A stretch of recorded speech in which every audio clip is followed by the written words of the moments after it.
আপনি আসতে এত দেরি করলেন কেন? আমার বুঝি একা একা খারাপ লাগে না? ওঠো ওঠো, সালাম করা লাগবে না, ওঠো। ভাইয়া, আপনি কেমন আছেন? কে তোমার ভাইয়া? কেন আপনি আমার ভাইয়া? রুমে ঢোকার আগে আপনার আম্মা আমাকে বলছে তাকে আম্মা বলে ডাকতে। সে যদি আমার আম্মা হয় তাহলে আমরা দুজন ভাই বোন। ভাইয়া, তুমি কি সারা রাত এখানেই দাঁড়িয়ে থাকবে? আমরা ঘুমাবো না? তুমি বিয়ের শাড়ি চেঞ্জ করে ফ্রেশ হয়ে নাও। আমি শুনছি মেয়েদের বিয়ে নাকি একবারই হয়, আর আমি এই বিয়ের কাপড় পরেই থাকবো, আর এই রুমটাও সাজানো থাকবে।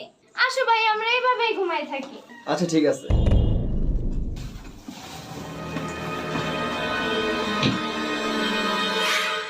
তাহলে এখন লাইট অফ করে দিই। না না, আমার লাইট অফ করলে ভয় লাগে। শোনো, তুমি আমাকে আপনি বলবা না, তুমি আমাকে তুমি বলবা। সত্যি আপনাকে তুমি বলবো? তুমি বললে রাগ করবেন না তো? না না, আমি রাগ করবো না। আচ্ছা ঠিক আছে, তাহলে তোমাকে তুমি বলে ডাকবো। তাহলে এখন শুয়ে পড়েন। আচ্ছা। ভাইয়া, আমার অনেক ঘুম পাচ্ছে, তুমিও ঘুমাও আমিও ঘুমাই। ভাইয়া, এটা পকেটে রাখো, তুমি আমাকে সকালে আবার দিবা।